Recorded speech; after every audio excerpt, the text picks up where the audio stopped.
بسم الله. السلام عليكم ورحمة الله وبركاته. وهذا السلام يا دمان ولا لها شرف له يكون حدا channel كينن some cooking and culture. waxaad leeyahay jazaakum allahu khayran dhamaantiin mid hore u joogay iyo mid cusub wiil iyo gabadhba waxa la inta habeen wanaagsan inta maalin wanaagsan goob kasta aynu joogno iyo goor kasta aynu joogno Allah subhanahu wa ta'ala khayrkeeda iyo barakadeeda hayna siiyo walaalayaal ama habaryarayaal ama idayaalowba sidaynu u baranay maalin kastoo talaada channelkeena waxaanu uga baranay barnaamijka dhaqanka wixii Ilaahay subhanahu wa ta'ala inaga garansiiyo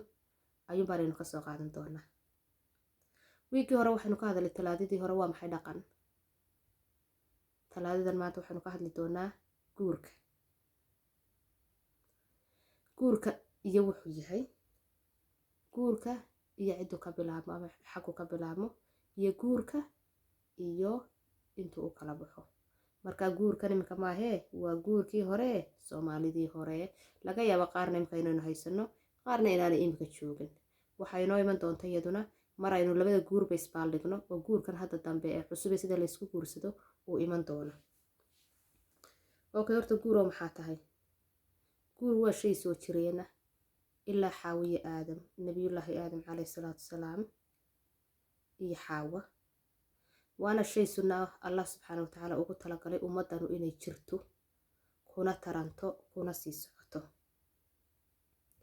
guurkaasu cid walba si ha u taqaano laakiin waa shay la isla waafaqsan yahay gaal iyo islaambana ay guurka isla waafaqsan yihiin guurku wuxuu ka bilaabmaa laba qof wiil iyo gabadh ama inan iyo inan sida doontaba aqoon laakiin wuxuu ku faafaa qabiiladan iyo bulshadan marka la qabiilo iyo bulsho ayuu ku faafaa wax weeyaan laba qof ba marka hore isguursada ama la isu guuriyaa ka bacdina labada qof mid waliba qabiil buu ka soo jeedaa mid walibana qabiilku ka soo jeedaa ka kale ixtiraam iyo sharaf iyo xurmo ku leeyahay iyo waliba inuu soo galo xataa mararka qaarkood muxrimka u imanaya imka wiilka kale gabadha hooyadeed inay hooyadii kale u noqonayso waxa kaloo jira intaasoo sababood iyagoo jira yacni sidoo kale u ballaaranaya wax weeyaan wuxuu imanayaa aabiyo hooyo caruur baa ka beermaysa awowyi ayay baa imanaya eedda iyo habaryar baa imanaya adeer iyo abti baa imanaya aaya imanaysa walaal baa imanaya habar wadaag baa imanaya inaabti baa imanaya ilma adeer baa imanaya intaasuba labada dhinac way ka soo jeedaan intaaba waxa u dhaxa labadan qof ee Allah subhanahu wa ta'ala isu keenay inta marka daba hoos uga soo tagno guurkii hore markaynu eegno dhowr baynu ka soo qaadanaynaa ma soo wada qaadan laakiin dhowr baynu ka soo qaadanaynaa waxaanu ka soo qaadanaa laba ahaa dooq iyo saddex ahaa maslaxaad iyo hal ahaa axmaqnimo ana oran karaa anigu axmaqnimo baan oran karaa wax kale oran karaa ma jirto labada aynu oran karo waa dooq ayaa sii kala baxaya ka hore aynu oran karaa waa dooq wax weeyaan inankiinantu inay iyagu sarkaan is shukaansadaan sheekaystaan ama shukaansi ama sheeko kulba saa doontaba aqoon iyagoo ixtiraamka iyo sharaftana ilaalinayo inankuna inanta sharafteeda ilaalinayo inantuna sharafteeda ilaashanayso oo lagu leeyahay xataa markay wada sheekaysanayaan ama markay shukaansanayaan midba geed buu dhinac iska taagi jiray ka bacdi markay sheekadoodu dhammaato ama way isla bixi jireen oo way isla tagi jireen inanku inanta meel buu geyn jiray isagoon waliba keligii wadi jirin oo waxaan ku dhahay asxaabtiisu raaci jireen ama ehelkiisu raaci jireen dhalinyaro ka midi ka bacdi waa loo hibayn jiray saasay isku guursan jireen amba wax masaafo la yidhaahdo samayn jiray intuu meesha ka fogeeyo buu wadaa dooran jiray kaasay isku guursan jiray isaguna guurun bahaa wadanka Soomaalida dhaqanka Soomaalida ka socday xilliga waxa kaloo jiray guur isaguna dooq ahaa inanku wuxuu jeclaanayaa inan buu dusha ka jeclaanayaa marka kiyoon la hadlin ayuu reerkooda u geed fadhiisanayay ama inanka reerkooda ayaaba inan jeclaanaya quruxdeeda qiimaheeda hadalkeeda wanaagsan sharafteeda ixtiraamkeeda saasay markaa inantaa ku doonanayaan ama inanta hooyadeed baa la jeclaanay waxa la yiraahdo haweenkii geela baa la hidaraaca markaas la oranay in gabadha wallahi gabadhaas waa gabadh wanaagsan inanteedna waa iyadoo kale habla qaarna saas lagu doonan jiro dooq bay ahayd ama inanta aabaheed ba la odhan jiray waa nin wanaagsan, waa nin deeqsiya, waa nin geesiya, waa nin yacni tolka u wanaagsan, saana waa lagu guursan jiray. waxaa jira 3 guur oo maslaxad ahaa. mid wuxuu ahaa wax la odhan jiray dumaal. gabadha marka ninku ka dhinto walaalkii ama inaadeerkii ama ninta ehelkiisa oo ugu dhown baa loo keeni jiray, tiyoo loo danaynayo caruurta yaryar iyo xoolaha si aanu nin kale usoo dhexgelin. gabadhu ama ha u fiicnaado ama ha u xumaado, ama ha jeclaato ama nabcaato, iyada dooq lama siin jirin.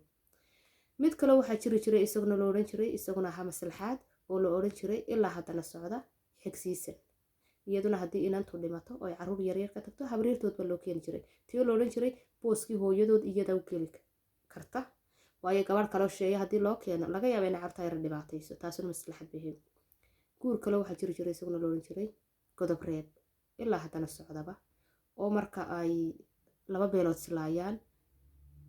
dad iska dilaan, rag iska dilaan, dabeetana magta marka la kala qaadanay habla la raacin jiray,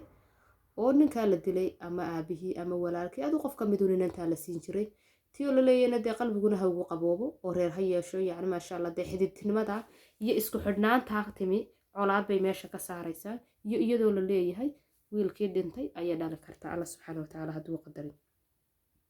waxaa jira guur isagoo axmaqnimo ahaa oo la odhan jiray dhabargaraac. dhabargaraaca habluhu iyagoo dhulkaa iska jooga, iyagoo xoolahooda iska jooga la ilaashanaya, rag way ilaashanayaan, kabacdina khasab bay ku kaxaysanayaan, ama faras ha kula cararaan ama caga ha kula cararaan, inantaas ama ha yeesho ama si kas cidba kama hadlinayso, isagana dhabargaraac baa la odhan jiray. inantaa iyaduna saasaa lagu guursan jiray, oo reerkaa ku guriyeysan jirtay, oo waxaan ku labadaa qabiilkooda xididi jireen. haddaba si kastoy tahay intaasoo guuraynu kasoo sheekaynayba, mid kastaaba wuxuu ahaa mid haddana xididnimada iyo ixtiraamka iyo sharafta inanta iyo inanka iyo labada qabiilba ilaalinaya. maanta guurkeena intaasaynu kusoo gabagabaynaynaa. waa la socod wanaagsan iyo wiiga dambe, wiilka iyo goorta guurka u diyaar garoobi jiray iyo siduu muxuu ku xisaabtami jiray, inanta iyo goorta u diyaar garoobi jirtay maxay ku xisaabtami jirtay. wiilku ma wuxuu odhan jiray mas-uuliyad baan qaadayaa, xoola wuxuu haysto eegan jiray, uu ku guur doonan jiray, mise wuxuu odhan jiray reer geel badan leh oon caanaa la caba ii raadiya. inantuse ma waxay ahayd inan sii diyaar garowda oo qabadeeda sii samaysata oo waxaan ku uri raradeeda oo dhan sii samaysata, mise waxay ahayd inan leh ii raadiya nin hooyadii 4 qol leedahay oon dego. labadaas iyo wiiga dambe haddii lahayd insha Allah tacaala ayaynu ka hadli doonaa. waxaad ilaahay intaynu dib u kulmi doono waxaad idinka tegayaa assalaamu calaykum waraxmatullaahi wabarakaatu. share iyo like iyo subscribe iyo comment waa xagiina. ana waa inaan insha Allah tacaala programmada inoo soo ururiyaa. wabilaahi tawfiiq.